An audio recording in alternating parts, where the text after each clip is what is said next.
Hello दोस्तों, स्वागत है आप सभी को फिर से मेरे इस यूट्यूब चैनल पे। आज मैं फिर से आप लोग के लिए एग्जाम का महत्वपूर्ण टॉपिक लेके आया हूँ, जो है भारतीय संविधान का विकास क्रम। इससे आपके एग्जाम में डायरेक्ट क्वेश्चन उठ के आते हैं, जैसा बोर्ड पे लिखा हुआ वैसा ही क्वेश्चन आपके एग्जाम में छपने वाले हैं। ये सब मैं आपके एग्जाम के लिए क्विक रिविजन करवा रहा हूँ। इससे पहले हम लोगों ने संविधान के विकास के क्रम में पहला वीडियो में 1773 से 1858 तक को देखा था। अगर आप लोग ये नहीं देखे हैं तो मेरा वीडियो पिछले वीडियो जाकर देखें। आज हम लोग 1861 से 1935 तक के अधिनियम के बारे में बात करेंगे, जो आपके एग्जाम में हमेशा पूछे जाते हैं। तो चलिए आपका समय नहीं लेते हुए शुरुआत करते हैं अधिनियम। और इस तरह का वीडियो आपको अच्छा लगता है तो वीडियो को लाइक कीजिएगा, सब्सक्राइब कीजिएगा और शेयर कीजिएगा। तो शुरू करते हैं हम लोग आज का अधिनियम में। पहला अधिनियम जो है 1861 का भारत शासन अधिनियम, भारत परिषद अधिनियम। इस अधिनियम में 2-3 प्रावधान किए गए थे जो आपके एग्जाम में हमेशा पूछे जाते रहे हैं। तो 2-3 प्रावधान क्या है? पहला, विभागीय प्रणाली की शुरुआत हुई। विभागीय प्रणाली यानी पोर्टफोलियो सिस्टम, जो अभी आप विभाग देखते हैं, रक्षा विभाग, फिर रेलवे विभाग, ये सब विभाग की स्थापना, वित्त विभाग, ये सब विभाग की शुरुआत सबसे पहले 1861 के भारत शासन अधिनियम में हुई। ये भी आपके एग्जाम में क्वेश्चन पूछा हुआ है प्रीवियस ईयर में, तो ध्यान रखिएगा। दूसरा है, गवर्नर जनरल को अध्यादेश जारी करने की शक्ति प्रदान की गई। इससे पहले गवर्नर जनरल अध्यादेश नहीं जारी कर सकता था। अब 1861 में क्या हो गया कि गवर्नर जनरल को अब अध्यादेश जारी करने की शक्ति प्रदान की गई। तो ये आप लोग ध्यान रखिएगा, ताकि आपके एग्जाम में हमेशा ये जो ये पूरा टॉपिक है, इससे डायरेक्ट क्वेश्चन जैसा लिखा हो वैसे ही उठ के आते हैं। तो 1861 में प्रावधान क्या किया गया कि गवर्नर जनरल को अध्यादेश जारी करने की शक्ति प्रदान की गई। अब देखते हैं मद्रास, तीसरा क्या है? मद्रास, कोलकाता और बम्बई उच्च न्यायालय क्या प्रावधान किया गया। यानी 1861 के अधिनियम में ही जो भी वर्तमान में कोलकाता हाईकोर्ट है, बम्बई हाईकोर्ट और मद्रास का जो हाईकोर्ट बना हुआ है, भारत का सबसे प्राचीन हाईकोर्ट है, और उसकी स्थापना 1861 के अधिनियम से ही 1862 में किया गया था। तो ये भी आप लोग ध्यान रखिएगा। इसे इस तरह से याद करते हैं, ब म को, बम्को से ब म को, बम्बई, कोलकाता और मद्रास। इस तरह से हाईकोर्ट का प्रावधान 1861 में किया गया। ये 3 प्रावधान किए गए हैं, मैंने सरिया कर आपको बता दिया है। आप लोग एक बार रिवीजन करिएगा तो आप लोग को याद हो जाएगा। दूसरा प्रावधान, दूसरा जो अधिनियम आता है 1892 का चार्टर एक्ट। 1892 के चार्टर एक्ट सबसे महत्वपूर्ण होने वाले हैं, क्योंकि इसी के समय सबसे पहले अप्रत्यक्ष निर्वाचन की शुरुआत हुई। अगर निर्वाचन इससे पहले भारत के इतिहास में कभी देखा नहीं गया था, लेकिन अब भारतीयों को अप्रत्यक्ष तरीके से गवर्नर जनरल और विधानसभा में, विधान परिषद में निर्वाचन की शुरुआत हुई। तो भारत में अभी भारतीयों को प्रतिनिधित्व देने के लिए ब्रिटिश सरकार ने अप्रत्यक्ष चुनाव प्रणाली की शुरुआत की 1892 के चार्टर अधिनियम में। ये कई बार क्वेश्चन आया हुआ है कि अप्रत्यक्ष चुनाव प्रणाली की शुरुआत कब हुई, तो 1892 में। अब देखते हैं, इसमें पहली बार प्रश्न पूछने का अधिकार दिया गया बजट पर। यानी विधानसभा में भारतीय तो जाते थे, लेकिन उनको सिर्फ वो बैठे रहते मुख्य दर्शक की तरह। लेकिन अब जो 1892 का अधिनियम आता है, उसमें भारतीयों को बजट पे प्रश्न पूछने का अधिकार दिया गया। ये पूर्णतः अधिकार नहीं था, सिर्फ आप प्रश्न पूछ सकते हैं, ठीक है। अंग्रेज को इस पे उत्तर देना होगा तो दे सकते थे, नहीं देना होगा तो नहीं दे सकते, ये उसके अधिकार क्षेत्र में आते थे। लेकिन शुरुआत हुई सिर्फ प्रश्न पूछने का। तो क्वेश्चन पूछता है कि पहली बार अप्रत्यक्ष निर्वाचन की शुरुआत हुई 1892 के अधिनियम में, और दूसरा पूछता है कि अप्रत्यक्ष निर्वाचन प्रणाली की शुरुआत भारत में सर्वप्रथम कब होती है, तो यही होती है 1892 के अधिनियम से। तो हमने 2 अधिनियम देख लिए। अब देखते हैं, तो ये अधिनियम आपके एग्जाम के लिए बहुत महत्वपूर्ण होने वाले हैं, बहुत इंपॉर्टेंट होने वाले हैं, जो है भारत परिषद अधिनियम 1909 का भारत परिषद अधिनियम। इसे एक नाम से और जाना जाता है, इसे मार्ले मिंटो सुधार अधिनियम के नाम से जाना जाता है। कौन सा अधिनियम है? मार्ले मिंटो सुधार। तो मार्ले उस टाइम भारत के सचिव थे, यानी भारत मंत्री। और आप लोगों को पता है, मैंने पिछले वीडियो में बता दिया कि ये भारत सचिव का प्रावधान 1858 के अधिनियम से किया गया था।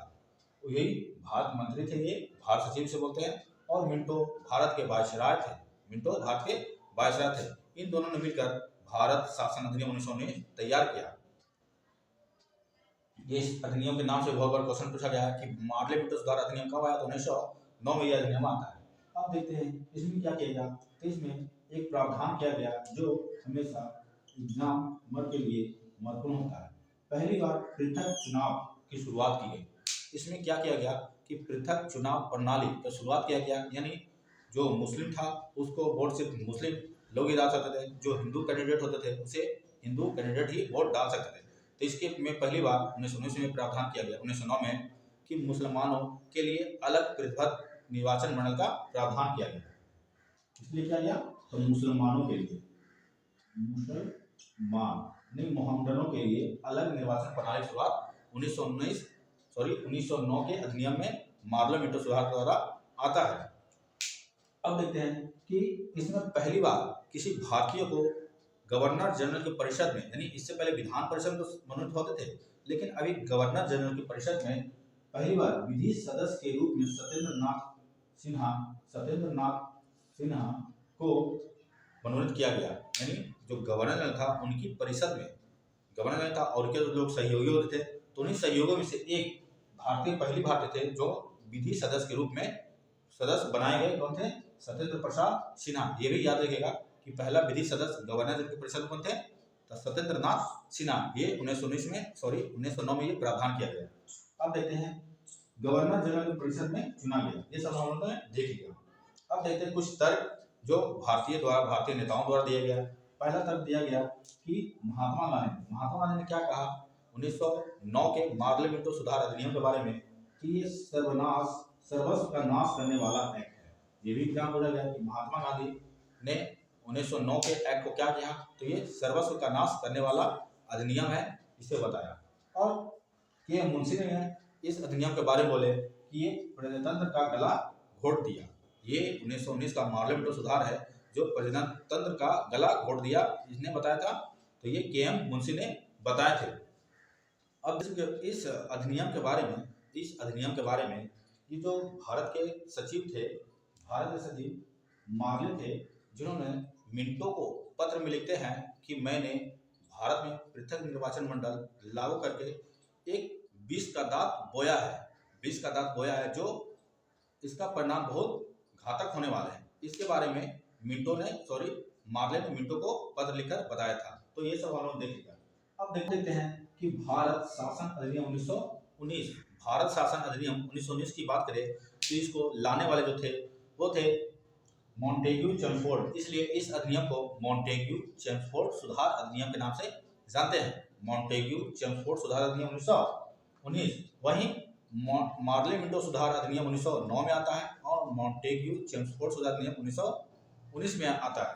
अब इसमें देखते क्या क्या प्रावधान किए गए। तो इसमें सबसे पहली बार प्रांतों में जो प्रांत थे वहां पर द्वैत शासन लगाया गया। बहुत बार एग्जाम में क्वेश्चन पूछा गया कि प्रांतों में द्वैत शासन का प्रावधान किया गया 1919 के अधिनियम से।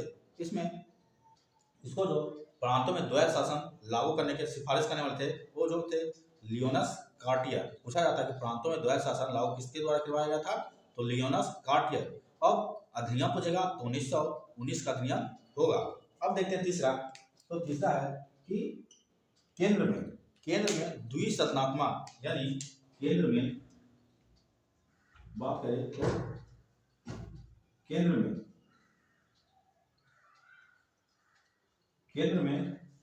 में द्विसदनात्मक, केंद्र होता है राज्यों में तो द्वैत शासन था, अब केंद्र में द्विसदनात्मक यानी दो सदन। पहला जो केंद्रीय विधानमंडल और ऊपरी सदन था राज्य परिषद, स्टेट काउंसिल उस टाइम नाम से जाना जाता था। तो ये केंद्र में द्विसदनात्मक का प्रावधान किया गया 1919 के अधिनियम से। अब वही देखते हैं तीसरा क्या है। तो चौथा है महिलाओं को वोट डालने का अधिकार पहली बार दिया गया, यानी महिलाओं को वोट करने का अधिकार। क्या वोट, महिलाओं को पहली बार मत देने का अधिकार 1919 के अधिनियम में ही किया गया। ये सब आप लोग ध्यान रखिएगा।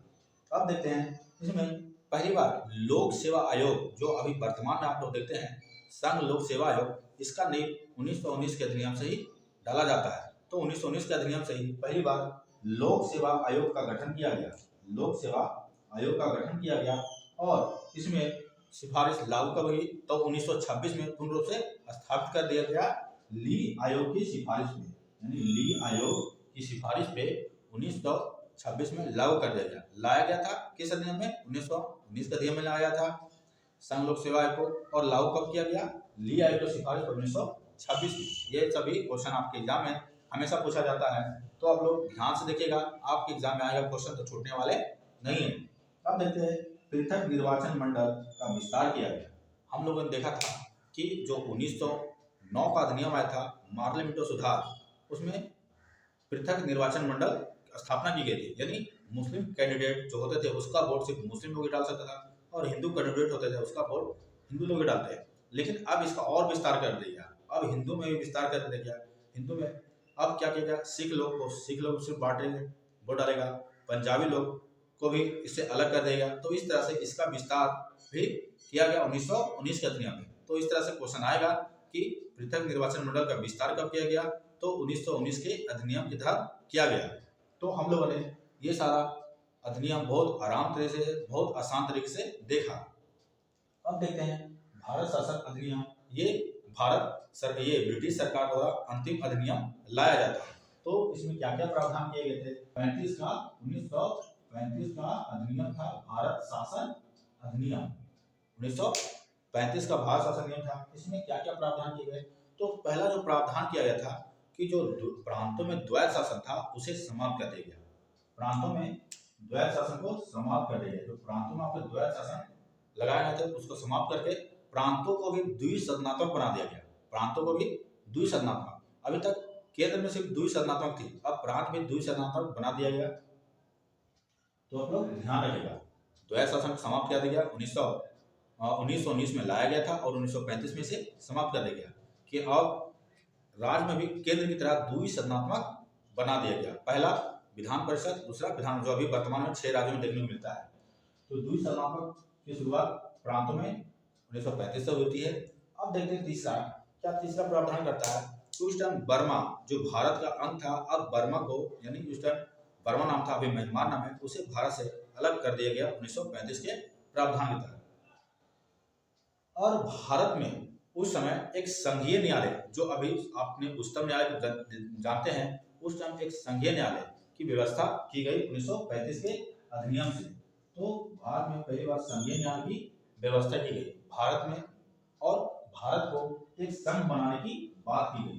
जो अभी आपने देखा है कि भारत राज्यों का संघ है, ये संकल्पना 1935 में ही लाई गई थी। 1935 में तो भारत को संघ बनाने की संकल्पना लाई गई थी 1935 में। संघीय न्यायालय की व्यवस्था की गई थी 1935 में। अब देखते हैं कि रिजर्व बैंक की स्थापना का प्रावधान तो इसी समय किया गया था कि रिजर्व बैंक भारत का एक केंद्रीय बैंक होगा, जो रिजर्व बैंक होगी। अब देखते हैं कुछ भारतीय नेताओं ने क्या क्या इस अधिनियम के बारे में बताएं। तो सबसे पहले देखते हैं कि अपना पंडित जवाहरलाल नेहरू ने इस अधिनियम को दास्ता का अधिकार पत्र के नाम से संबोधित किया। दास्ता का अधिकार पत्र, दास्ता का अधिकार पत्र, दास्ता का अधिकार पत्र इस 1935 के अधिनियम को जवाहरलाल नेहरू ने बताते हैं, और इसके बारे में बोलते हैं कि यह एक कार है जिसमें ब्रेक तो है लेकिन इंजन का पता नहीं।